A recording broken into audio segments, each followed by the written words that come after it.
And I believe that because of the situation, not only some of us are affected, but most of us are affected, and I believe that we are walking in the waters right now, or probably walking in the fire. Amen. But the preaching of the Word of God last Saturday, was encouraging us, mga kapatid. Most of the people will ask why, di ba? Why do bad things happen to good people? Lord, why did you allow this to happen? Amen. But instead, mga kapatid, that song that we were singing, mga kapatid, is a very powerful song. Amen. And of course, we know that you know we are so emotional when we hear that song, mga kapatid. I am also emotional when I hear that song because that's also my victory song when I was in a hospital bed. It's difficult to remember a Bible passage, but when I was there, that song is keeps on coming in my mind, mga kapatid. No? So it's a very powerful song, and instead of asking why, when we walk through the waters, speak life and tell your situation that I am not afraid. Amen. Amen. I am not afraid because the Lord is faithful. Amen. Praise the Lord. So, without further ado, mga kapatid, I want to thank the Lord once again for allowing me to uh, teach a Bible study tonight and also to our senior pastor. Amen. Without further ado, I would like to direct your attention to 2 Timothy chapter 2. And I'm going to be reading from verse 1, mga kapatid, verse 1 to 7. And then we will read also verse 15 to 19 in New Living Translation of the Bible. Amen. Hallelujah. So Second Timothy chapter 2 verse 1. Timothy, my dear son, be strong through the grace that God gives you in Jesus Christ, or in Christ Jesus. You have heard me teach these things that have been confirmed by many reliable witnesses. Now teach this truth to other trustworthy people. Everybody say trustworthy people. Trustworthy people. Amen. Who will be able to pass them to others. Amen. Endure suffering along with me as a good soldier of Christ Jesus. Soldiers don't get tied up in the affairs of civilian life. For them, they cannot please the officer who enlisted them. Verse 5, and athletes cannot win the prize unless they follow the rules. And hardworking farmers should be the first to enjoy the fruit of their labor. Think about what I am saying. The Lord will help you understand all these things. Amen. And verse 15 to 19 of the same chapter, work hard so you can present yourself to God and receive His approval. Be a good worker. Amen. One who does not need to be ashamed and who correctly explains the word of truth. Avoid worthless, foolish talk that only leads to more godless behavior. This kind of talk spreads like cancer, as in the case of Hymenaeus and Philetus. They have left the path of truth, claiming that the resurrection of the dead has already occurred. In this way, they have turned some people away from the faith. But God's truth stands firm like a foundation stone. With this inscription, the Lord knows those who are His, and all who belong to the Lord must turn away from evil. Praise God. Hallelujah. The title of this uh, study tonight is faithful. Amen. As God is faithful. Amen. God was reconfirming His faithfulness to each and every one of us. Also, God, mga kapatid, ano na yan? God is always faithful and it is His will that we strive. Ano ibig sabihin ng strive, mga kapatid? For the same faithfulness in serving Him. Amen. So let's close our eyes and pray, mga kapatid. Lord, salamat God. We thank you for this wonderful opportunity that we could study your word once again, God. I pray that you will open our hearts and our understanding, Panginoon. Hallelujah. Let every word that being spoken, Panginoon, Lord God, be planted like a seed in our hearts, Panginoon. Hallelujah. Let it be our lives, Panginoon, as we continue serving you and living in the last days, Panginoon, Lord God. Hallelujah. Let this be our strength, Panginoon, Lord God. Hallelujah. And once again, Panginoon, let every needs and every hearts, Panginoon, Lord God, be met in this place today, Panginoon. As I give you all the glory, honor, and praise in Jesus' name. And everybody say amen. Amen. Hallelujah. Let's worship the Lord once again as we are seated tonight. Amen. Praise God. Amen. Hallelujah. Praise God. God is faithful. Amen. Amen. Therefore, we must be faithful as well. Amen. Praise God. Hallelujah. Being here in this place tonight, despite the weather, despite the situation, is showing, mga kapatid, that you are striving. Ano yung ibig sabihin ng striving, mga kapatid? Strive or pagpupursigi, no? Sa Tagalog, at ano pa? Doing your utmost best, no? Or giving your best, mga kapatid, in serving the Lord. Hallelujah. Praise God. Amen. How many of you believe that the Lord has been faithful? Amen. Amen. I know that each and every one of us have a proof or a testimony, mga kapatid, that the Lord has been faithful. He was faithful, He is faithful, and He will be faithful. Amen. Amen. Praise God. Hallelujah. So, God is also, it is also His will, mga kapatid, for us to, for us to be faithful in serving Him.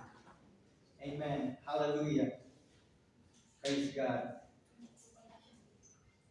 So 2 Timothy chapter 2, verse 13, it says, if we are unfaithful, He remains faithful, for He cannot deny who He is. Ibig sabihin, mga kapatid, what it means, one of God's character is being faithful. Amen? So when I say God is faithful, this is a passage that support that He cannot deny who He is. Who is God? He is faithful. Amen? Praise God. Hallelujah. So, faithfulness is one of the crucial character traits necessary or kailangan, mga kapatid, for strong apostolic ministry. Amen. We are apostolic Christians, mga kapatid. We are not just called Christian, but we are called apostolic Christians. Praise God, no? So it gives a person a firm conviction that will help him overcome the challenges of sweeping change. Amen. So the master takes note of the faithful and entrusts his valuables in his mission to them. Amen. Praise God. Did you ever try to entrust something very important to someone? Amen. Well, in the beginning, you have there's a period that you will know that person. No, you will see by spending time with that person, you will notice if he's having a good character or he's having a bad character. Diba? And then after some time, you realize that that person is a good person. Then you entrust something that is valuable to you, something that is important to you, mga kapatid. Amen? But for us as the master, no, who is the master? Jesus Christ is our master. So, Jesus Christ takes note, mga kapatid. What it means when we say take note, tinatandaan niya, no? Or, in other words, He does not forget. Amen. Uh, those who are faithful, and when He found someone faithful, He entrusts His valuables and His mission to them. What is valuable to the Lord? Uh, the soul is precious for the Lord. Amen. His word is precious to Him, mga kapatid. No? And what is His mission? To seek and save the lost. Mga kapatid, no? Therefore, when we start serving the Lord, mga kapatid, and then the Lord molded us, and then the Lord made us to have a godly character, mga kapatid, then He entrusted us with something valuable. And that is the Great Commission.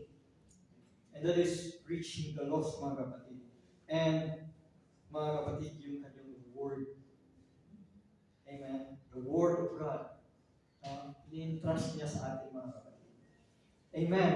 So, how many of you would like to be entrusted by God's mission? Amen. And one of them, mga kapatid, if you want to be entrusted by God by something valuable, mga kapatid, we must be faithful. Yes. Amen? Kasi pag nakita ng Panginoon, God sees us that we are not faithful. Di ba? Even you as human being, mga kapatid, even us as human being, when you find someone with a character that we cannot trust, are you gonna entrust something valuable to him or her? No, you won't. Di ba? So, in order for us, mga kapatid, to be entrusted by God's valuables and His mission, mga kapatid, we must be faithful. Amen? We must be faithful because God is faithful. Praise God. So, this is what happened to Paul and Timothy, mga kapatid. Amen. So, Paul has an advice to Timothy. Alam niyo ba that Paul was mentoring Timothy? Amen? And Timothy learned from the leadership of Paul, from the ministry of Paul, mga kapatid. Amen? Marami siya natutunan. He was with Paul, mga kapatid, no? So, ministry is always in transition. Whether one is willing to embrace the concept or not, it does not negate the fact, or it doesn't change the fact that change is constant. May pagbabago. Di ba? Amen. For those who are set in their ways, it can be unnerving and paralyzing. Sino ba sa inyo dito yung takot sa change? Does anyone here afraid of change or doesn't like change? Or someone who likes to dwell in a comfort zone? Diba? No? But we must expect that there's a change at all times, mga kapatid. There's nothing that is constant in this world but change. No? Nagbabago talaga. No? Few weeks before, it's so peaceful. Now, there's always an alert that you have to find a shelter. Diba? Change. Amen. Praise God. But no matter what the change is, mga kapatid, we must stay faithful in serving the Lord. Amen. We must stay faithful in coming to the church on Tuesday. Not only on Friday, but also being faithful in coming to the church for Tuesday for the Bible study, mga kapatid. Amen. So, praise God. For those who are set in their ways, kagaya ng sabi ko kanina, it is paralyzing, but for the kingdom-minded laborers in the field, or in this field, mga kapatid, transition or change can empower a sense of vision that is necessary to accomplish great things for God. Amen? So in other words, mga kapatid, we must not forbid change. We must not refuse change. We must not hate change. Mga kapatid. Especially mga kapatid, if that change help, to further, for the furtherance of the kingdom, mga kapatid. We must support the change. Amen? So Paul's advice to Timothy is timeless. Ano ibig sabihin pag sinabing timeless? Sino magaling sa English dito? What does it mean when we say timeless? Walang katapusan? Never ending? Praise God. So, not only has the truth withstood the tempest and trials since its inception, it was, or it will withstand, or patuloy na tatayo, the frequent transitions and upheavals we face today. This powerful truth has the capacity to transform our churches and the lives of all who hear it preached. Amen. So, ang pagbabago, mga kapatid, ng mga kasuto, change empowers. Change, mga kapatid, helps. Praise God. So, ano pa yung advice ni Paul kay Timothy? First is what you have heard, mga kapatid. What you have heard of me is faithful to the truth, mga kapatid. So, one who strives to assure that his ministerial identity remains static and unchanged will come unfruitful. And a ministry that preserves itself and jealousy guards against change will never pass along important things to the next generation. Naunawan po natin yan? Amen. Here's the example, mga kapatid. Amen. Some of the disciples of John the Baptist informed him that people were flocking to Jesus Christ, the one John had baptized and to whom he had borne witness. Amen. I will say it in Tagalog. Yung mga followers si John the Baptist, nagsumbong sa kanya. Okay? The followers of John the Baptist went to him and telling John the Baptist that, oh, so many people are coming to Jesus. They are more loyal to Jesus than you. Diba? For a normal human being, that's a bad news. But for the kingdom-minded people, they understand. Amen. They know where they stand, they know their purpose, and they know, John the Baptist knew his purpose and his ministry, and he knew the purpose of Jesus Christ. So what happened, mga kapatid? No?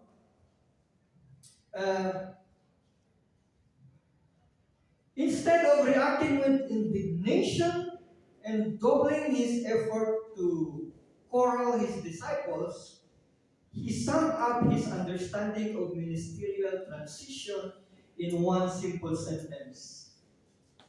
Amen. Alam ni John the Baptist. John the Baptist understand. Amen. The perfect will and purpose of God. Therefore, instead of, ano ba sa Tagalog yun? Instead of kukonsultihin yung kanyang mga disciples, he showed a great example. You know what he said? John the Baptist said he must increase. He meant about Jesus. Jesus must increase and I must decrease. Amen. Praise God. If you are in the ministry, mga kapatid, no? For normal human being, it's a human nature sometimes that you are. You know, when you are in a position, you are feel threatened. Oh, this person is better than me, so I should not give him the opportunity because people will know that he's better than me. But that's not correct, mga kapatid. I'll give you an example in the music ministry. And I've been in the music ministry for a while, mga kapatid. But here's what I learned, mga kapatid. Spending time with good people make you, or with people who are talented or people who are greater than you, mga kapatid, makes you a better person. Amen? Some people do not want to spend time with people who are better than them because they're insecure. Okay? But here's the thing that I've learned, mga kapatid. If you spend more time with people who you think they are greater than you or who has greater talent than you, it makes you a better person. Amen? And you must not feel threatened, mga kapatid. Amen? And one of the things that I'm applying in my ministry when I was in the music ministry is when there's someone who has a greater talent than myself, I'm willing to step aside so that this person will have an opportunity to be used by God. Who knows, maybe God has a better purpose in his life, in this ministry. Diba? Yung iba takot. No? So many people, when they are in the position, they are threatened. And when they recognize someone who is better than them, they're trying to, ano tawag doon? Sinasakal nila. Okay? But John the Baptist, the attitude of John the Baptist, mga kapatid, is totally different. And this is something that we must learn, mga kapatid, when we have our ministry. Amen? So, huwag kayong matakot if there's someone greater than you or better than you. Mga kapatid, Elias has a greater talent than myself. Okay? And I'm telling this. And I want to give him the opportunity to be used in his talent, mga kapatid. No? Sino pa yung mga musicians who has a greater talent or who can play better than myself? They deserve to have the ministry. Amen. And if you're leading the ministry, give them a chance to be used. Mga kapatid. Amen. Hallelujah. So, John said, I must increase, or he must increase, but I must decrease. Amen? Praise God. When we heard the report, or when John the Baptist heard the report about the rise of Jesus' ministry, John realized that instead of upstaging his own ministry, the emergence of Jesus evidenced the fact that John had completed his mission successfully. Amen. It was time for him to move on to another phase of ministry. Mga kapatid. Amen? Praise God. So, he didn't do something that suppressed the ministry of Jesus Christ. Instead, he gave way so that Jesus Christ's ministry will maging successful. Amen? Praise God. So that's the kind of attitude that we must have when we are serving the Lord. We must not be threatened. We must not be insecure. We must, sabi nga ng Bible says, preferring one another. Amen. So, praise God. The most vital key to remaining faithful to the call to minister within the church, whatever the ministry may entail, is that person conform to the image of Jesus Christ. Amen.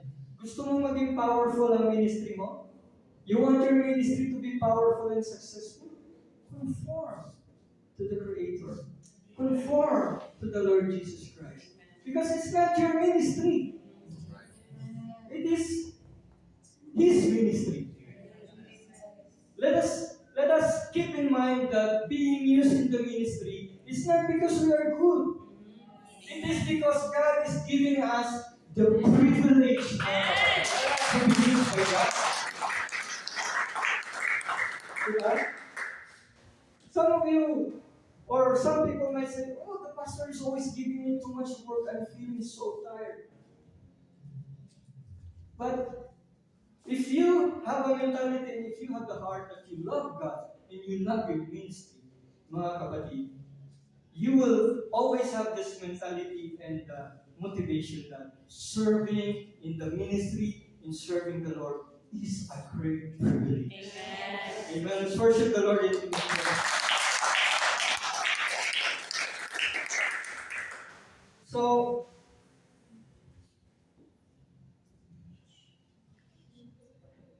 commit these things to faithful man, to faithful men. No? That's the second advice of Paul to Timothy, mga kapatid. So, 2 Timothy chapter 2, verse 1 to 2, it says, Timothy, my dear son, be strong through the grace that God gives you in Jesus Christ. You have heard me teach things that I have been confirmed by many reliable witnesses. Now teach this truth to other trustworthy people who will be able to pass them on to others. Mga kapatid. That's the will of God, mga kapatid, na pinapamana natin. Passing the truth, passing the teaching to the next generation, my brothers and sisters. Because without it, amen, without that concept of, teaching the truth to trustworthy people who can also teach others, if that didn't happen, my brothers and sisters, we are not here right now. Amen? Can you imagine how many years or how long has it been when Paul told Timothy to do this? Diba? But because he obeyed what Paul said and he practiced what Paul advised him, mga kapatid, we as Christian believers are here right now. Amen? Kasi otherwise, hindi tayo naabot ng katotohanan. We were not able to see or to encounter the truth if Paul didn't tell Timothy and if Paul did not obey Timothy. Amen? So the idea of committing the gospel to faithful individuals who will carry on the work after us is a biblical model, a biblical example. Amen. For instance, consider the men who accompanied Paul in Acts 20 verse 4.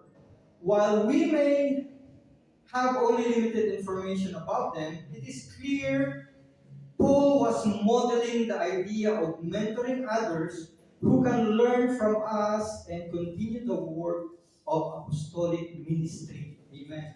It appears those who accompanied Paul in his travels were instruments or extensions of his ministry, whose lives he was fashioning and molding with faithfulness. Amen. So yung mga taong sumasama-sama lang kay Paul mag-share ng gospel, by just going with Paul or accompanying him wherever he go and do the ministry, they learn. They were mentored by Paul, mga kapatid. And they became, faithful men, mga kapatid, who also passed the truth to others and to the next generation, mga kapatid. Amen. So, what else? that they might faithfully teach. Ayan. When Paul was teaching the truth, when Paul was teaching and preaching the gospel, mga kapatid, these people was with them, or was with him. And they learned, and they were changed by the gospel, mga kapatid. And they became, from a follower, they became the disciples, mga kapatid. And then, they started teaching also others of what Paul was teaching and preaching, mga kapatid. Amen. Hallelujah. So the scriptures, especially the New Testament epistles, call believers to lives of service. Amen. The Bible calls us to serve. Mga kapatid. Amen. Hindi lang to be served. Not only to be served, but the Bible calls us to serve, or call our lives to serve, mga kapatid. Many members of the church from the first century until the present have died for their faith. They followed the example of Christ who came to fulfill his mission. Amen. Praise God. So, after Paul gave advice to Timothy, he also gave Timothy an assurance. After giving him an advice, Paul gave him also an assurance. Along with Paul's advice to Timothy came the assurance. Pero ano yung assurance na yun? What is that assurance? Assurance that some would forsake the faith. Amen. Here's the thing. Individuals are subject to failure. So, it's not by accident, mga kapatid. For some of you who've been serving the Lord for a while, some of your friends who've been serving with you is no longer serving the Lord. Amen. It's not a surprise. Kaya mag-ingat din tayo, mga kapatid. If we are not careful, if we don't feed ourselves with the Word of God, if we don't feed ourselves with the right spiritual food, it could happen to us. Amen?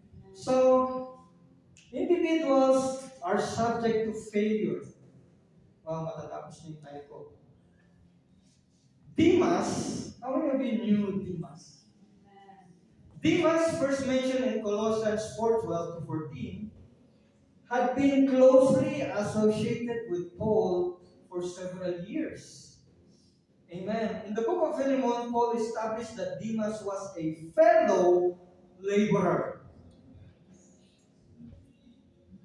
Demas had not only studied and followed Paul's example and pattern for ministry, he also was closely associated with great New Testament figures such as Ephras, a powerful prayer pastor in Colossus, or the church of Colossians. Amen. So Demas was mentored very well. However, mga kapatid, all possibilities for Demas' success came to a disappointing end. So kilala niyo si Demas. Amen. 2 Timothy chapter 4 verse 10, Paul said, "For Demas has forsaken me, having loved this present world, and has departed for Thessalonica." Amen.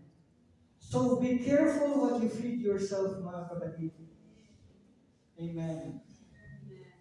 Pag lagi tayong nag-online shopping, instead of reading our Bible, our desire will become on those material things instead of having the knowledge that comes from the Lord.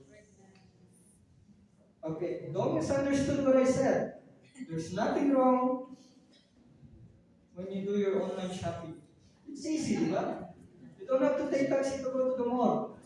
No? But even if you don't need it and you spend your time instead of reading your Bible, the time that's supposed to be for your Bible reading, mga kapatid, amen, alam nyo na. Okay? So don't be like Demas, mga kapatid. Very good start, mga kapatid. Amen. But it didn't end well, mga kapatid. It ended to disappointments, mga kapatid. Praise God. Hallelujah. Amen. So, individuals are subject to failure, pero God abides faithful.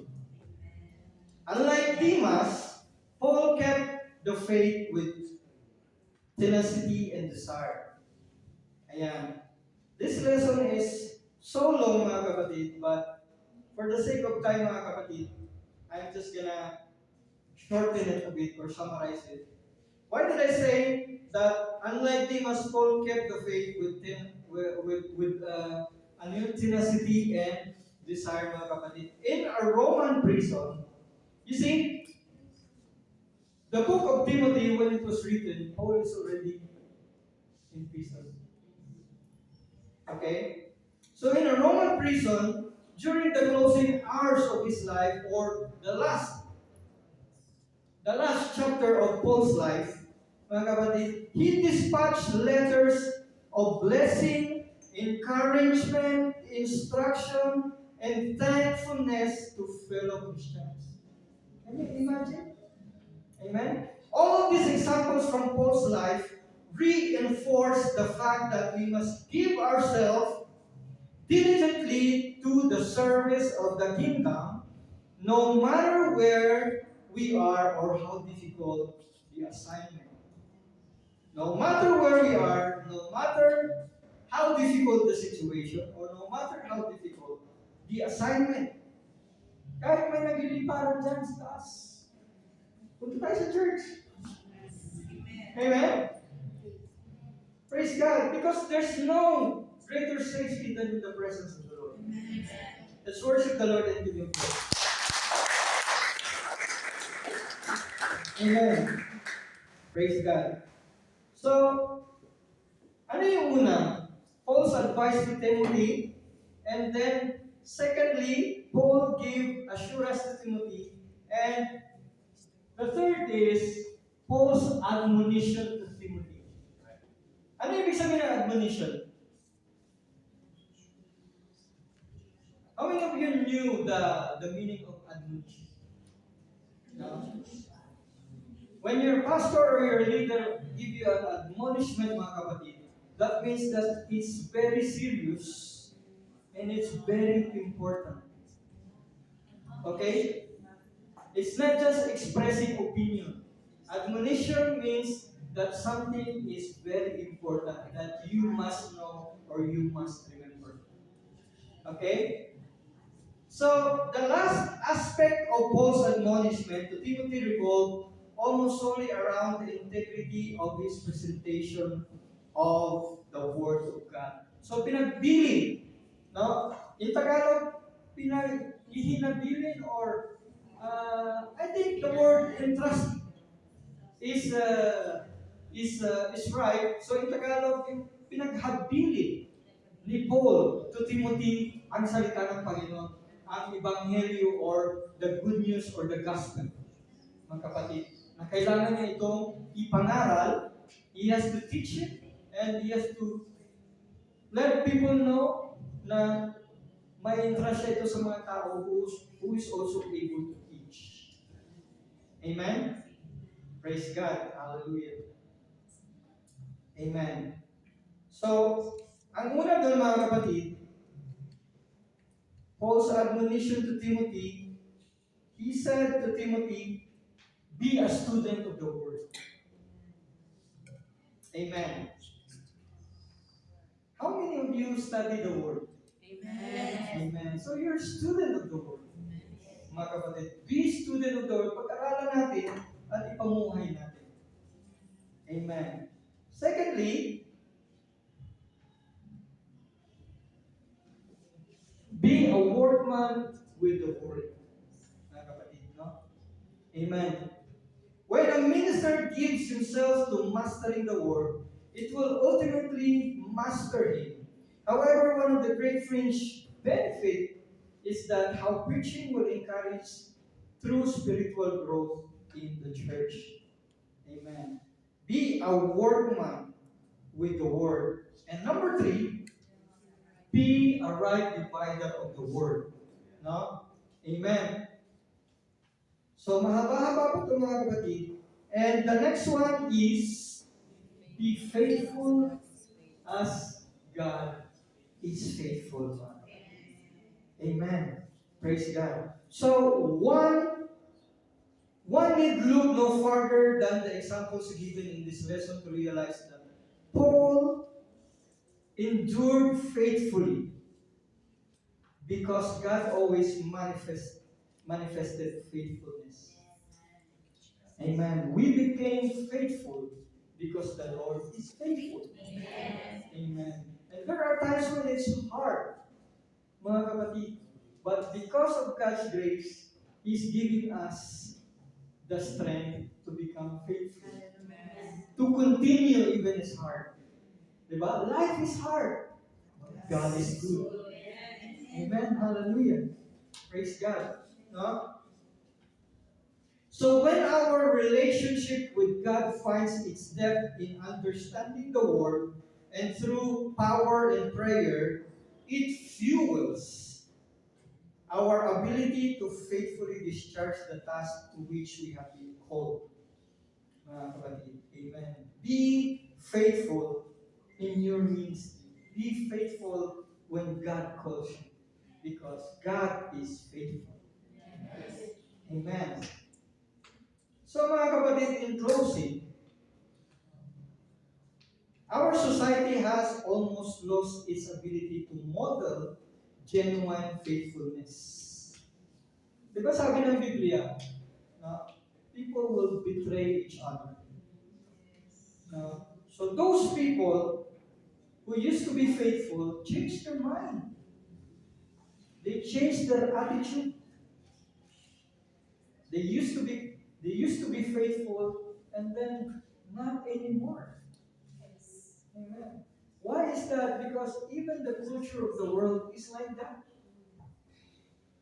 Iba ngayon, iba bukas. This is what's happening today, tomorrow it's different. So even the attitude and the mentality of people change according to the season. Diba? Amen.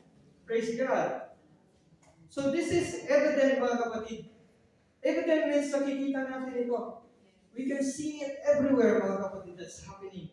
The genuine faithfulness is gone. Amen. This is evident in the broken families and even in the broken churches in our times.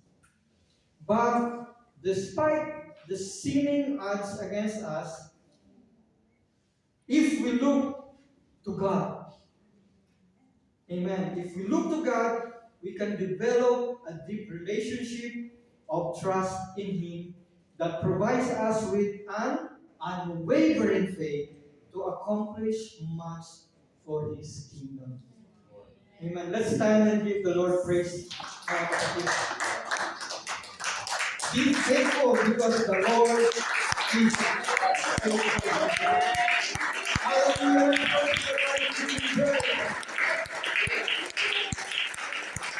Praise God. Praise God. Thank you, Pastor Jojo. You know, if you look at the life of Jesus Christ, a lot of his faithfulness was not in front of people. A lot of his faithfulness was not what he was doing for other people to observe. Much of his faithfulness was done in secret, in the privacy where it was just getting alone with God and enduring the suffering, the temptation that came with that, without going and posting online to everybody and saying, guess what I did today? I overcame temptation. Jesus really didn't get throughout his life, he really didn't get much respect from people. Those who knew him the best just thought of him as the carpenter's son. And yet through his childhood, his adolescence, and his young adulthood, day after day, he was tempted in all the same ways as we are, but without sin. He never sinned.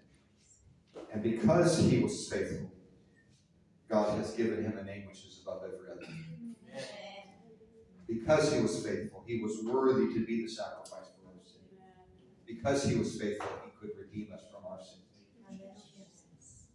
There's a passage in Luke chapter 16, verse 10. Jesus said this: "He who is faithful in what is least is faithful also in much." A principle here is if you're faithful in small things, you can be trusted with greater things. Jesus proved his faithfulness in the little things so that he could be deemed faithful to be our Savior. And if we want to be faithful as he is faithful, most of that battle doesn't look like a public declaration of faith. Most of it isn't something that's going to get the applause of other people. Much of it's going to be hidden in secret, and people will never maybe even really know the extent of what you've overcame and what you've endured, because you were day by day in secret. Even when no one else is watching, I'm going to be faithful to God. Amen. And you know, here's the thing. When we are faithful in secret, God will reward us openly.